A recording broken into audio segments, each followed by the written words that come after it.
Hearing that Cao's army was close at hand, Liu Bei quickly reorganized his army and fled towards Jiangling. While passing through Xiangyang, Zhugeliang suggested Liu Bei to attack Liuchong and take the strong Xiangyang to fight against Cao's army. However, Liu Bei could not bear to do so, considering that he was of the same clan as Liu Biao. Therefore, he just stood outside the city and shouted Liuchong's name. Liuchong knew that he was being dishonest, so he was too scared to come out of the city to meet Liu Bei. Liu Bei stayed in Xinye for 7 years and was quite popular because of his lenient and benevolent administration. The people around Xiangyang and scholars under Liuchong, who were unwilling to submit to Cao, all took their families with them and voluntarily followed Liu Bei southward. When Liu Bei's army marched to Dongyang, the number of people following them reached more than 100,000, and there were thousands of carriages and escorts full of military supplies and people's belongings, which could only travel about 10 miles a day. This greatly slowed down the speed of Liu Bei's army. Some people around him advised Liu Bei that he should abandon the people and quickly rush to Jiangling. But Liu Bei replied, "If you want to achieve great things, you should put people first. Now that so many people have left their homes to follow me, how can I bear to leave them behind?" Liu Bei continued to travel slowly with the people, only sending Guan Yu to lead hundreds of fast ships along the Han River, heading towards Jiangling first. Let's take a look at the overview of southern China up to this point, before Cao moved into Jingzhou. Sun Quan owned the 6 commanderies of Yangzhou except Jiaojiang, namely Lujiang, Dunyang, Wu, Kuaiji, Yuzhong, and Luling, commonly known as the 6 commanderies and 81 counties of Jiangdong, which were all left behind by Sun Ce. At the beginning of 208 AD, Sun Quan also conquered Guangzhou, the governor of Jiangxia under Liu Biao, and annexed most of Jiangxia commandery in Jingzhou. Sun Quan himself was staying in Chaiseng, intending to continue to annex Jingzhou. Liu Biao is no match for Sun Quan, and Liuchong is even less able to defend Jingzhou. At this rate, even if Cao didn't come, Jingzhou would sooner or later fall into Sun Quan's pocket. Therefore, Liuchong's voluntary surrender to Cao was indeed the best choice. Jingzhou had 7 commanderies: Nanyang, Nanjun, Jiangxia, Lingling, Weiyan, Wuling, and Changsha. The 4 southern commanderies, Lingling, Weiyan, Wuling, and Changsha, are farther away from the central plains, and the key areas of Jingzhou are still mainly in the north. Among them, Nanyang was the most economically developed and populous. However, at the end of the Han Dynasty, when the central plains were in turmoil, Nanyang suffered the most serious damage. Previously, most of Nanyang had belonged to Cao when Jiangxiu surrendered, and most of Jiangxia had been taken by Sun Quan with Huang Zu's defeat. All 3 of the most important cities in Jingzhou are actually in Nanjun Commandery. The first was Xiangyang, the capital of Jingzhou, where Liu Biao's residentian. The families of most of Jingzhou's civil and military officials were basically located. Next is Funcheng, which is across the Han River from Xiangyang. Xiangyang and Funcheng held the throat of the northern cavalry, going south to the hinterland of Jingzhou. The 2 cities of Xiangyang and Funcheng were strongly fortified, easy to defend and difficult to conquer, and have always been a place of great military importance. It has been, and will continue to be, an irreplaceable fortress before and for thousands of years to come. In addition, Jiangling, the transport hub of Jingzhou, is also in Nanjun. Jiangling, formerly known as Yingdu, was once the capital of the state of Chu, but today it is the capital of Nanjun. If Xiangyang and Funcheng are the throat of Jingzhou, then Jiangling is the heart of Jingzhou. The main reason why it is said that Jingzhou is well connected by water and land transport is because of Jiangling. After occupying Jiangling, we can enter Yizhou to the west, and go down the river to Yangzhou to the east, and there is no longer any obstacle for us to pass through the four commanderies of southern Jingzhou in the south. Later on, whether Liu Bei borrowed Jingzhou, as written in novels, or borrowed Nanjun in history, in fact, the main thing was to borrow Jiangling. Without Jiangling, it would have been a nightmare for him to cross the mountains from southern Jingzhou into Yizhou. It can even be said that if you get Jiangling, you get the Nanjun, and if you have the Nanjun, you have half of Jingzhou. Liu Bei's destination for this southward journey was Jiangling, which was not only in a strategic geographical location, but also hoarded a large amount of military supplies. Cao Cao, of course, understood the importance of Jiangling, so when he arrived in Xiangyang and heard the news of Liu Bei's fleeing south, he didn't take any time off to rest, and brought along Cao Ren, Cao Chun, and other generals to personally lead 5,000 tiger leopard cavalry all the way to the south to pounce on Liu Bei. Cao Cao's main purpose for this trip south was to rush ahead of Liu Bei to seize Jiangling. Chasing Liu Bei was only a secondary task, but of course if he could catch up with Liu Bei, Cao Cao would certainly have to eliminate him by the way.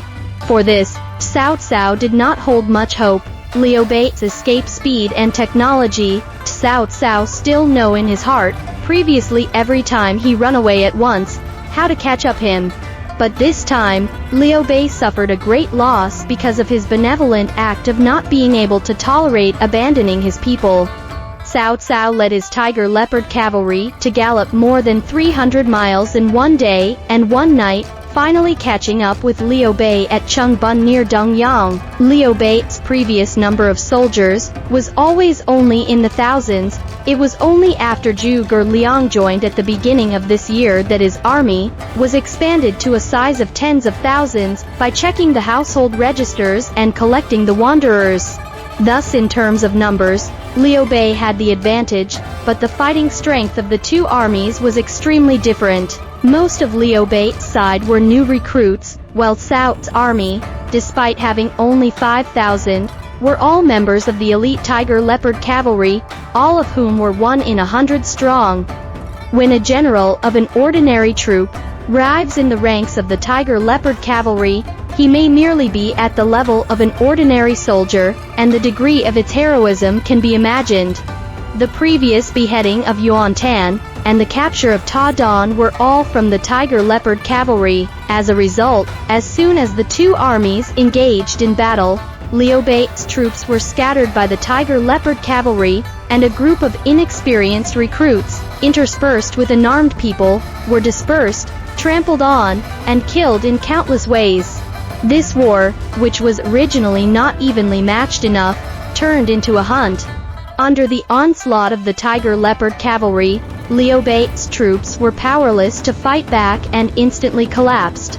Liu Bei had to abandon his wife and children again and fled to the south with only zhugeliang, Zhang Fei, Zhao Yun and dozens of subordinates. It was a very chaotic scene, with soldiers and people running in all directions everywhere, and even Zhao Yun disappeared in the chaos. Someone said to Liu Bei that he saw Zhao Yun heading north to Cao Cao. Liu Bei was furious when he heard this and threw his halberd directly at him, saying, "Don't talk nonsense. Zhulong will never abandon me." After running like this for dozens of miles, and seeing that their pursuers were not coming, Liu Bei and his men dismounted for a short rest, and sent Zhang Fei back to cut off the rear. Soon Zhao Yun arrived to join them, carrying the 1-year-old Liu Shan, and protecting Liu Bei's wife, Lady Gun.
Zhang Fei, on the other hand, rode back while collecting his fleeing old troops along the way, and by the time he reached a small bridge, he had gathered more than 20 cavalrymen around him. Then he saw a large number of Cao soldiers coming towards the bridge. Zhang Fei rode his horse, and stood on the bridge, holding his spear in his hand, glaring angrily at the Cao troops, and shouting, "I am Zhang Yida, come and fight with me to the death." At that time, Zhang Fei only had more than 20 people with him, and the opposite Cao's army was not the usual thieves and bandits, but was known as the world's elite, each well-trained, battle-hardened tiger and leopard cavalry. After so many years of fighting in the north and south, what kind of battle have they not seen before? But Zhang Fei's fearlessness and thunderous roar really subdued this group of elite cavalrymen. They looked at each other in dismay, but in the end, no one dared to advance. Almost by himself, Zhang Fei temporarily blocked the pursuit of Cao's army, and won valuable breathing space for Liu Bei. Because Liu Bei was at that moment discussing with Lu Su, the emissary sent by Sun Quan, where to go next. 一德，助我！子龙速行，追兵我自当之。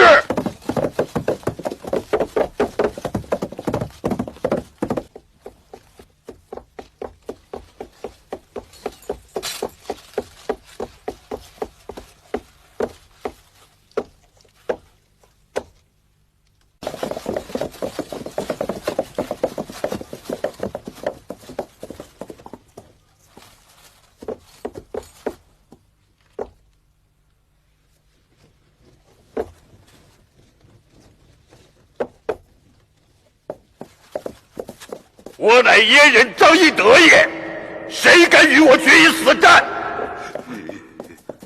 我乃阉人张翼德也，谁敢与我决一死战？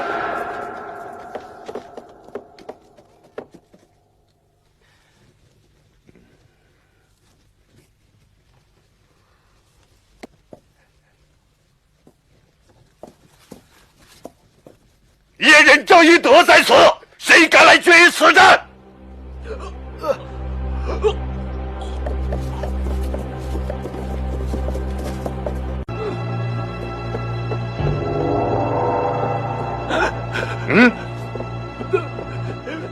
战又不战，退又不退，却为何故？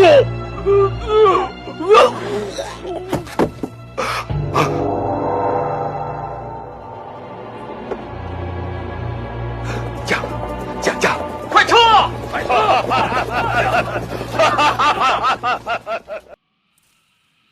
！Lu Su was somewhat similar to Zhuge also a native of Xuzhou in the north of the Yangtze River, and had been recommended to Sun Ce by his friend Zhou Yu, but was not used seriously. After Sun Ce's death, he was again recommended to Sun Quan by Zhou Yu.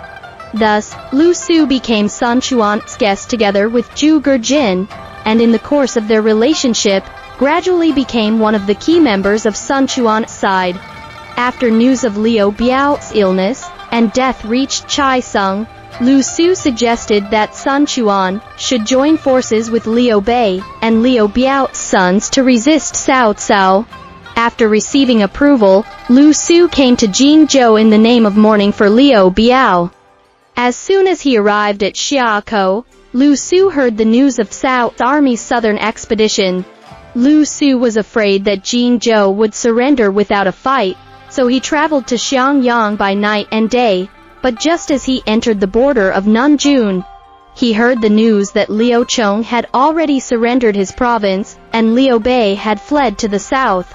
Knowing that it was useless to go to Xiangyang again, Lu Su made an immediate decision to go to Liu Bei, and arrived at Changban just in time to meet the defeated Liu Bei. Upon meeting, Lu Su first identified himself and asked Liu Bei where he intended to go. At this time the road south to Jiangling had been cut off by Cao's army. Liu Bei had to say that he wanted to go to join Wu Ju, the governor of Songwu. Songwu is in Jiaozhou, and Wu Ju was also Liu Biao's general. Liu Bei probably had a few meetings with Wu Ju when he was in Jingzhou. But Lu Su said, Sun Quan is smart and benevolent, courteous, the heroes in the south of the Yangtze River eager to join, and the 6 commanderies in the east of Jiangdong have elite soldiers and much food. You can only make friends with Sun Quan to become a great thing. Wu Ju is a mediocre man, and is located in a remote area. Self-preservation is still barely. How can you rely on this? Zhugeliang had explicitly mentioned uniting with Sun Quan in his Longzhong strategy, so Liu Bei was very happy to hear Lu Su's words. Lu Su also said to Zhugeliang beside Liu Bei, "I am your brother's friend." With this relationship, Zhugeliang and Lu Su also became much closer. The 3 have agreed to go together to Liuqi in Xiakou first, and then Zhugeliang will go with Lu Su to Chaisang to visit Sun Quan. Liu Bei then sent someone to call Zhang Fei back, and the group quickly retreated towards the Han River. Shortly after being ordered to rush along the waterway to Jiangling, Guan Yu learnt of the defeat of Liu Bei's army at Changban, and hurriedly led his warships to meet them. He met Liu Bei and his men at Hanjin Ferry, where they boarded the boat and headed for Jiangxia. Liu Bei suffered great losses in this battle, except for 10,000 marine troops, and several hundred ships led by Guan Yu. The rest of the troops were all captured by Cao's army, and the provisions were all eliminated, and Liu Bei's 2 daughters were captured. The strategist Xu Shu also fled with his family at that time, but in the melee, Xu Shu's mother was robbed by Cao's army, so in order to save his mother's life, Xu Shu had to say goodbye to Liu Bei, and go against his will by joining Cao. Although Liu Bei suffered heavy losses, but at least he saved his son, Zhugeliang, Guan Yu, Zhang Fei, Zhao Yun. These corps members are also still there. At last, there is no danger of leaving behind the spark of the future. Cao, on the other hand, successfully occupied Jiangling, and the 4 southern commanderies of Jingzhou then surrendered, by now, except for a small part of Jiangxia, which was in the hands of Liuqi, and the majority of which was occupied by Sun Quan.